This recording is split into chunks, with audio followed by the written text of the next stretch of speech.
Hi, my name is Morgan. I'm a gamer. I've been a gamer since 1991, and I've been a writer, an aspiring writer, for 2.5 years. This is the first video in a series that's supposed to be about world building. So, what I'm trying to do here is take you through some of the things that I've found over all those years of playing games, and also for the past couple years of writing. Maybe you're trying to generate a world or a setting that induces feelings of familiarity, nostalgia, affection, or conversely, fear, resentment, and bitterness, whether it's in your readers or your players. So, generally, if we're talking about the quality of the world build, we've got two kinds. We've got shallow and we've got deep, and that's pretty self explanatory. But let's put a little bit of more characteristic to that. So, shallow worlds, it's usually focused on, iconically, the struggle between good and evil, or even more simply, us versus them. The economics, the logistics, the social and power structures of the civilizations in the story are not really explored. Like, we don't really get a feel of how it works. It's just here it is, and you can poke holes in it, and it won't really care because it's not going to change. The resources are plentiful and convenient, except when there's a particular plot device to introduce a dilemma to advance the story. And then we have deep worlds, and those pay respect to the economics, the logistics of the world, how its civilizations operate and interact with each other. It explores the perspectives of different factions and even different perspectives within the same faction. It has a rich and a deep history from multiple perspectives that logically all lead to the current endeavors of those various factions within those civilizations, and it's congruent with what they're doing at the time that the story begins and as the story progresses. Along with these histories, there are legends, historical figures, maybe some myths, folk tales, and literature that all kind of support an ideology that is a characteristic to those civilizations. So as you build each civilization or actor, a strategic, as you build for each of these civilizations, as you build them, whether it's a civilization or an actor, maybe a country within a broader civilization, uh, construct them as if what they're doing, at least from their own perspective, is correct, necessary for the greater good. It has to make sense to them. So you really have to step into their own perspective. As you build each of these civilizations, the deeper you go into them, you're going to start to flesh out their culture. Culture is a very deep topic in and of itself. Some things to consider are, even at the very beginning, how they look, because that does impact culture. Their eye color, their hair color and texture, their complexion, uh, their proportions, particularly their facial construction. Um, do they have wide or narrow jaws or noses? Do their ears stick out or do they lay flat? Do they tend to be tall or short, broad, bulky, lean? Uh, and all of those things that um, have them develop a sense of this is what this people looks like. Um, how they look biologically is strongly going to influence the cut and the color of the clothes that they wear. So keep in mind that in their own perspective, again, this is going to be good looking. It might look ugly to us from our own lens, whichever lens you're viewing this from. But to them, it looks good. How a people chooses to dress begins to convey, the qualities and the activities that are acceptable or even desirable. A culture that has a lot of clothing that shows off a lot of skin or hides a lot of skin, it does that for a reason. Similarly, do most people within that culture have tattoos or ornamental burn scarring? piercings, other jewelry? And if so, is there significance behind them? This could be, rites of passage, reaching adulthood, getting married, being widowed, having a first kill as a warrior or a hunter, becoming a parent, losing a child. All of these are ways that sometimes cultures will use body art and body markings as a way to convey a status. Can also be just how they cut their hair, whether or not they're allowed to ornament their hair in any way. These are all some examples of tangible things that a reader or someone from another culture could see, and that would really help, whether it's that reader or that other character, develop a feel for this is what that culture looks like. And then that will go on to guide other things of what that culture does. Some other factors are the kind of food that they eat, the architecture and the construction style of their buildings. Of course, their economy is linked to all of this, their agriculture, their industry, the social and political power structures within that culture, even the languages and dialects, to name a few. And there can be castes within that culture that will have different dialects, and that helps them discriminate against each other if that's what you're going for. So what guides a lot of this, how the civilization comes to the point at which your story is the path behind them. What guided a lot of how your culture comes to be is how it grew beforehand. The clothes are made of fabric, and they're usually dyed. So for most of my examples, I'm going to use a fantasy setting because, again, I'm a gamer and I am writing in a fantasy setting.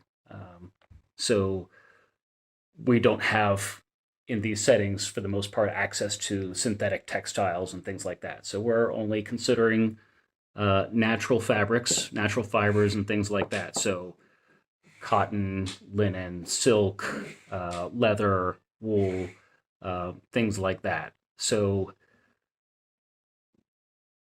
most people within that culture, they're going to be clothed with the textiles that they can produce and the dyes that they can produce. So whether the fibers are plant or animal based, whether it's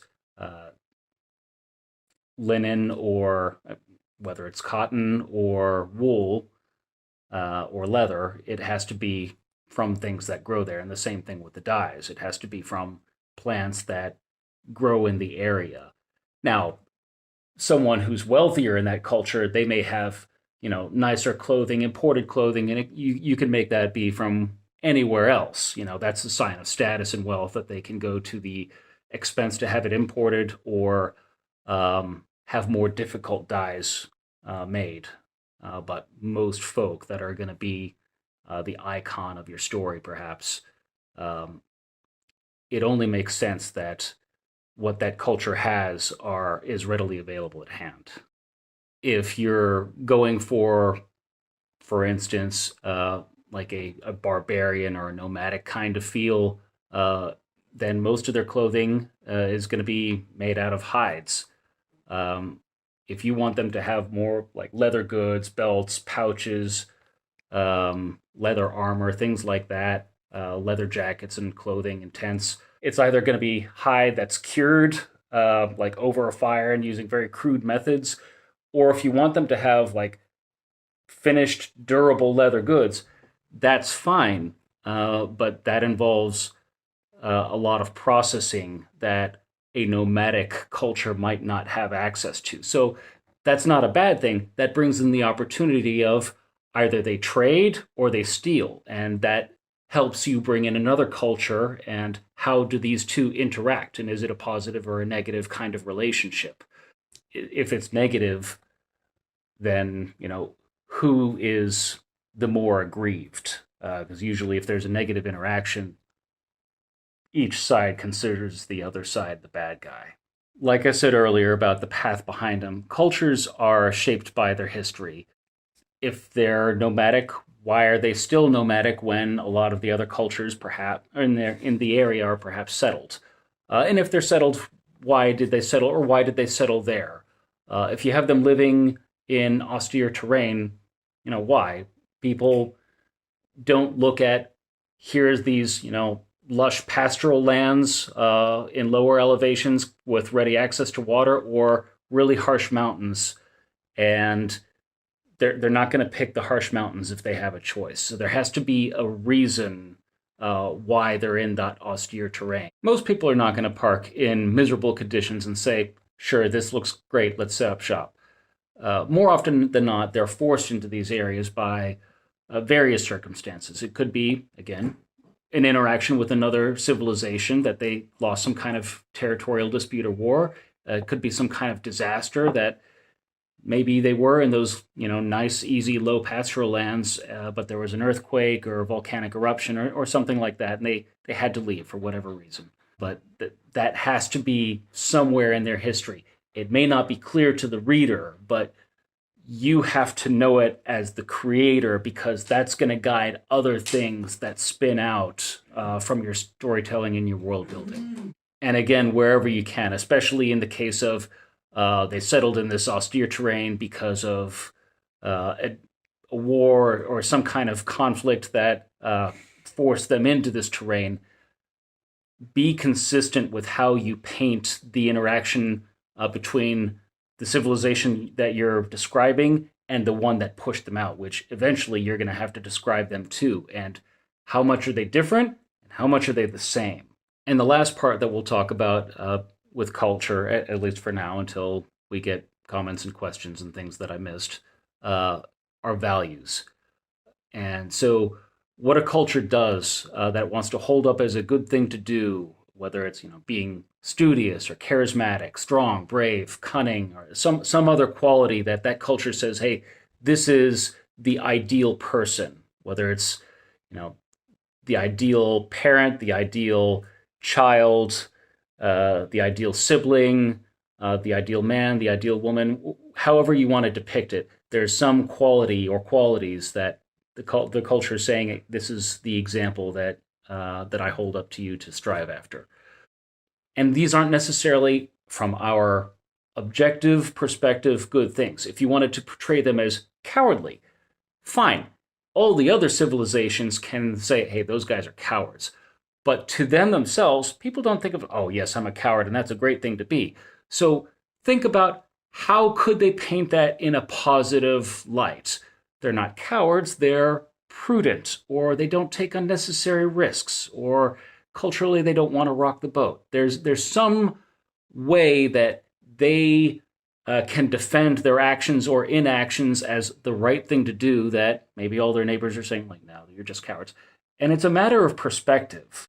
Always remember that a culture is going to try and validate itself and pressure its own members to comply with those values.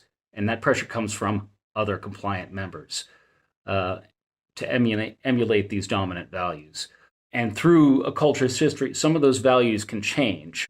And the intermediary between history and values, a lot of the time, is religion and government, which sometimes can be one and the same, again, depending on the civilization that you're describing. So you can use religion and government as a device that a civilization has used to codify the lessons, the hard lessons that they've learned throughout their history of things that they want to retain as, their values, their practices, ceremonies, customs, and even laws. Most worlds and settings that you encounter, whether you're reading them or whether you're playing them, they're mixed. There's going to be some depth built into them, but in a lot of ways, they're going to be shallow, and that's not a bad thing. And the reason I say that is, it will take too long to build a world that is deep in every way. It can be done, but you'll never get to actually write your story. Imagine if we were completely outside of human civilization. If we were, aliens hearing about humans. Imagine having to write a novel about humans and having to describe everything about that would give their readership perfect depth. You can lose yourself in world building, and it's more like you're building an encyclopedia than you're telling a story. So if you find yourself that you're trapped and you don't have all the details down that you want, you might consider pausing on that. The details will work out. As you write more, they are going to flesh out to you. The settings for most of the role-playing games that we play, that some of us play, those are mixed. So to go over some examples, for those of us that play role-playing games, most role-playing game settings are mixed, a mixture of shallow and deep world building. So D&D, in any edition, or the iconic Pathfinder setting, all of those are mixed. There's a lot of love and a lot of depth that goes into building the good guy civilizations. But all throughout, there is a need for there to be ready access to adventure for characters of all levels of experience. And so there's going to be some dragon that wakes up that no one knew about for thousands and thousands of years. But for beginning adventurers, there's going to be goblins and orcs and kobolds and all those things that are just infesting like vermin. So some specific examples of this are, the Baldur's Gate setting around the Sword Coast of Faerun, and the small town of Hamlet in the Temple of Elemental Evil adventure setting.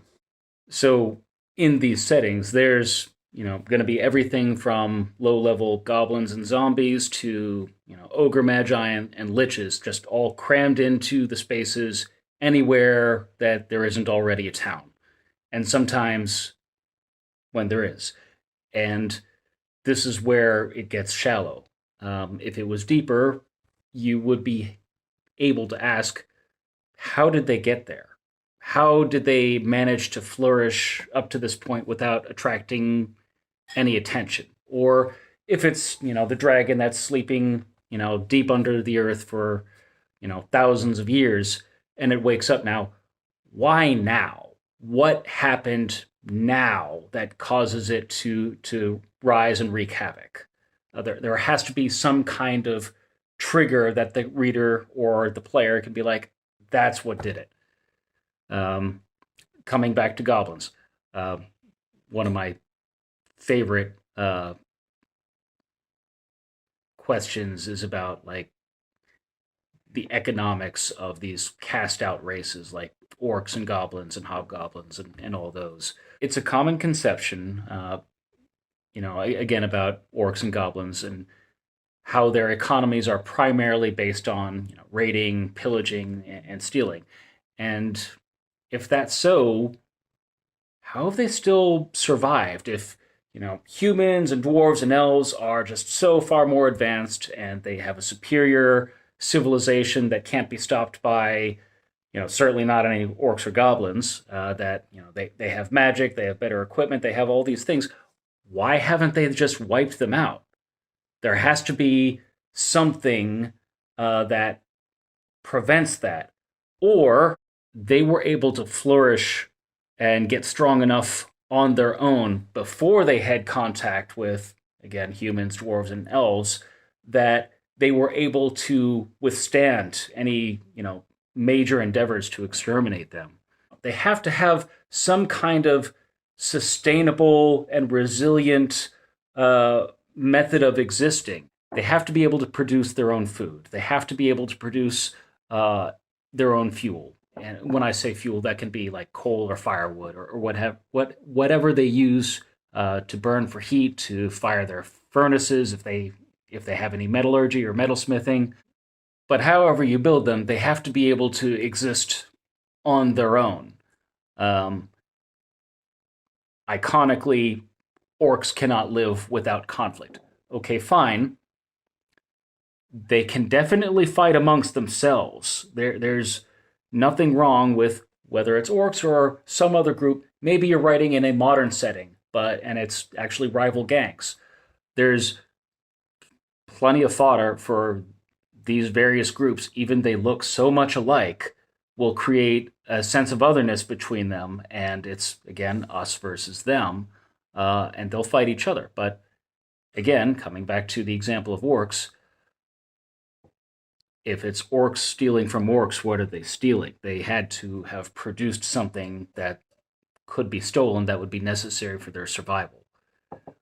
So this is where a lot of settings get shallow, that they don't really explore the conception or the basis of the bad guys. And a deeper setting will build them into something that is sustainable, resilient, that you can hop into their perspective. You can see these are the things that they need. These are their dreams. These are their aspirations. And then a lot of the things that seem like bad guy things to do will make sense. It doesn't mean that you excuse them. It doesn't mean that you nerf them or fall in love with them, but you can see where they're coming from. So another example, and this is perhaps going to be controversial, and if I miss something or I misrepresent it, I certainly invite someone to pop into the comments and educate me. Lord of the Rings. All right.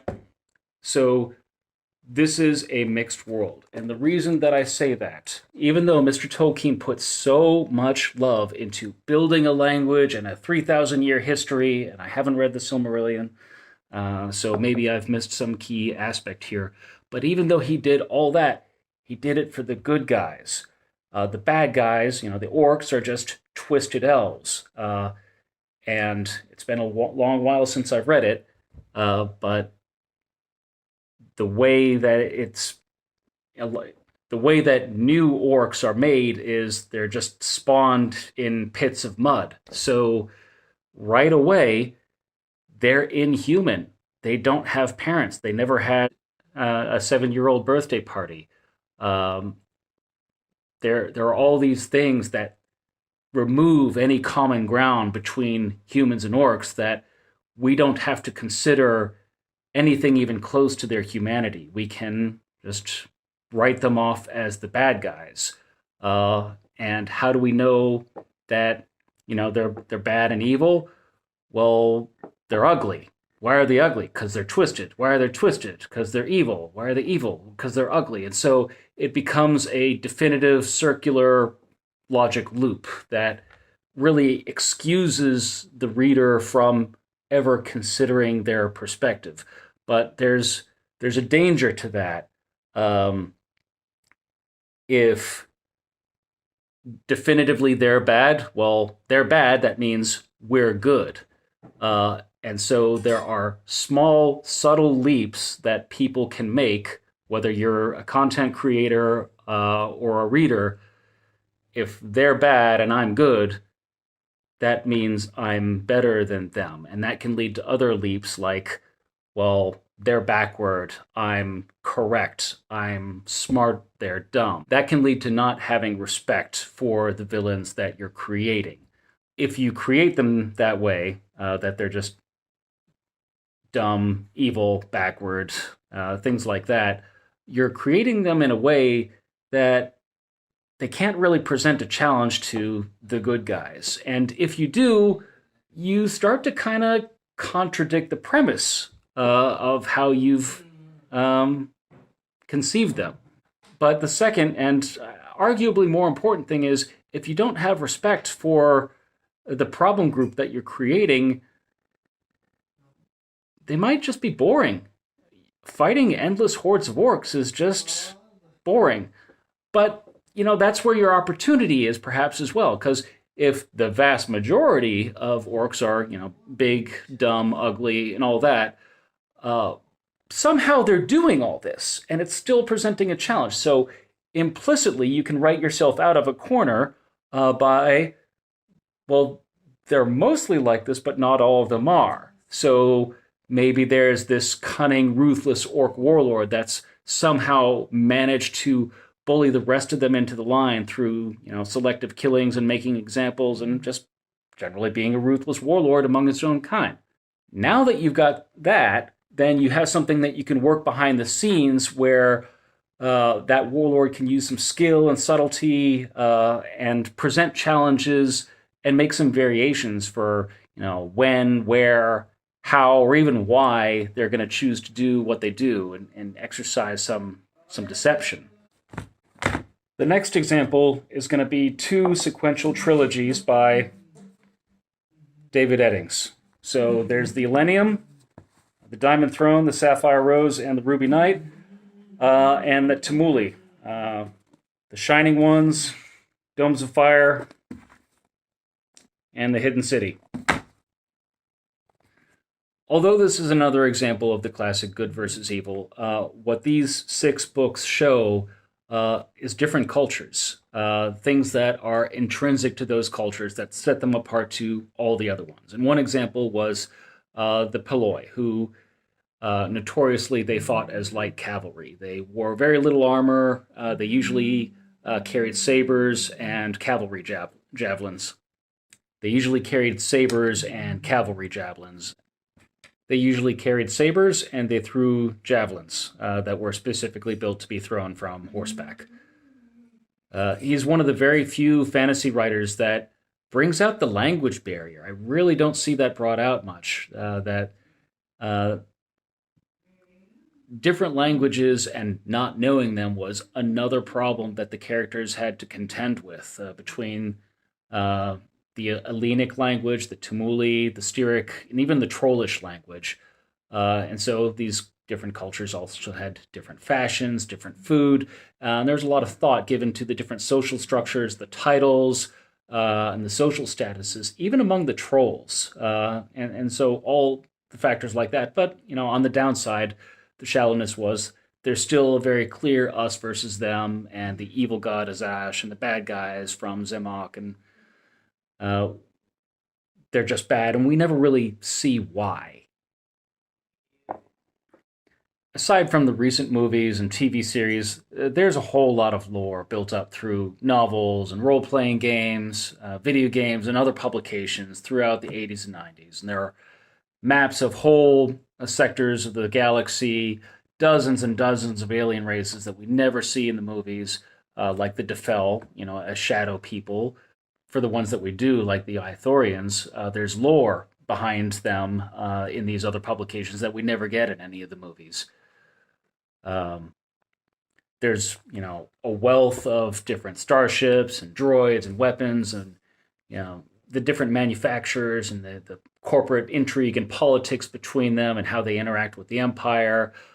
There are all those things, and there's like so much depth. But there are two things about the Star Wars setting. And the first is that each planet that the viewers visit through the eyes of the characters, you're really only just seeing 1 or 2 cities or settlements in it. And it's ironic because Tatooine, where, there's nothing there really, is one of the most explored worlds because you see, between the Phantom Menace, A New Hope, and Return of the Jedi, and there's probably some more with other miniseries that are out now. You see the Skywalker farm, you see Mos Eisley, you see the Tusken Raider camp, you see the inside of a Jawa dune crawler, Jabba the Hutt's palace, the pit of the Sarlacc, the pod racing arena, and then within Mos Eisley, you see Docking Bay 94, you see the cantina. You see Anakin's home with his mother Shmi. You see the shop that Anakin works at. When he's repairing his pod racer, you see the neighborhood that he lives in and the other kids that he interacts with. So, again, ironically, Tatooine is one of the most explored worlds where there's nothing there to explore. But Tatooine is the rare exception. Most other worlds, you really only see, those 1 or 2 settlements. The other thing about the Star Wars setting is that the logic of the authoritarianism breaks down. In the efforts of the creator to depict the Empire as these inhuman monsters that will just, with the wave of a hand, kill millions and millions of people, they start to do things that make less and less sense as a decision-making body that is trying to keep more power for themselves. While the Empire was at odds with, the people of Alderaan, their beliefs, their policies, and, dubiously that they were harboring the rebellion and rebellious sentiments that may have moved the Empire to kill them all, but it would have been way more efficient and sensible from the perspective of the Empire to use chemical or biological weapons and just kill all the people and then repopulate it with loyal citizens or labor droids. So they would get rid of a problem but be able to keep the goodness that was Alderaan. But if the Empire keeps going at that rate of just destroying everyone that disagrees with them and destroying the infrastructure with it, there's not really going to be much of an empire left to dictate over. So for however long this video is going to be after I get done with editing, I've been vomiting a lot of like little things at you and things that maybe are helpful, or maybe it's just like you're just saying a lot of stuff to us. I've tried to give you some small things that can start to form kind of like a framework that you can start to organize your ideas as you're constructing your setting. But you might be wondering, really, how do I broaden my perspective that I can start to make my own frameworks? And it really comes from reading. Reading what? We've already been reading. We've been reading tons of books. I've held up books, some of which you've already read. The books that I've used as examples up to this point are all fictional. So they're going to struggle against, that shallow versus deep dilemma of what do you create? So sometimes we need to dig into history and nonfiction. So there are 3 books that I would commend to you that are really going to help broaden your perspective. The first is Guns, Germs, and Steel by Dr. Jared Diamond. It's a brief 500-page history of the diverse conditions of the growth, development, and maturation of various human civilizations. This can help you build civilizations that, even though they're both human, they're progressing technologically at a different rate, and it has nothing to do with one of them's better than the other. They have different tools in their surrounding land and climate that either enables or disables them. This book changed my view of not only the world, but also of gaming. The second book of the 3 that I'm going to commend to you is On War by Carl von Clausewitz. So it looks like a thick book. It looks like a thick book because it is a thick book. However, the most important part of all this is just this. Because in here is actually 8 books in one binding and some editorial commentary. Book 1, particularly Chapter 1 of Book 1, is the most important. The reason that it's most important is it's going to help you get into the mindset of whatever an actor or a civilization is doing in a setting, it has to make sense. There's this balance between what they want, the quality of their means to do it, and the will of their people that support that. Again, going back to a more shallow conception of, say, orcs and goblins. Well, they're all, bad and evil, and they want to just kill us all anyways. So the decision maker never has to really pay respect to gaining the support of all those various interests, because there's no variation. In a deeper setting, each individual is exactly that, an individual. And so the reason that this is important is it's going to help you get into the mindset of the decision maker for a faction or a civilization, whether it's the good guys or the bad guys, that they have to weigh a balance between what they want, their policy, their means to accomplish it, whether it's their treasury, their army, a band of heroes, or what have you, and the will of their people to support that. Everything that they're doing has to be consistent and linked back to the purpose that they started the whole endeavor in the first place. Now, that can change, but you've got to help the reader in your story, you've got to help the reader see why it changed, that the perspective that you're writing to ran into an obstacle and they had to change their purpose. So they had to change their goal because they realized it was unattainable, or maybe it was way too easy and they started to get greedy and reach for more. It's all right to have your decision makers and your characters make bad decisions. That's fine. That can make it interesting.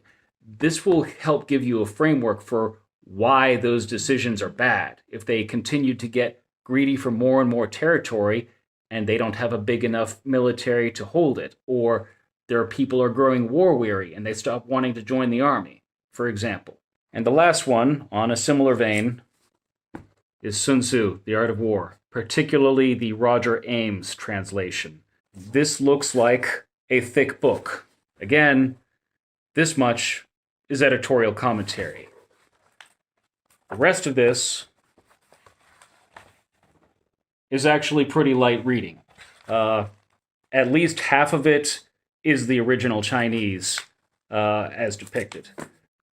Why this is important, especially if you're trying to write anything about epic battles, then there are decisions that a general would make before that battle of, is this a good fight to get into in the first place? Can I trick the enemy into coming into a situation that's better for me? And you can have that on both the good guy side and the bad guy side to drive your story and lead your heroes or your villains through suffering and triumph and make it a more interesting story. But again, it's to give your story and yourself some tools where a reader is going to be able to see the sense and the consistency of thinking of how you get from the start point to an opportunity, to an obstacle, to triumph or catastrophe. So in later videos, I'm going to go over some other examples, some of the settings that I've built, which fall into the shallow and deep struggle as well. And I'm going to go over some other, tips and techniques that have helped me in building my own worlds and my own stories. So this is the first actual video for this channel. So thanks so much for joining me. I hope this helped you out. I'd be really interested to know if this jogged any ideas or made you think of any questions, and it'd be great if you could let me know in the comments. Thanks so much.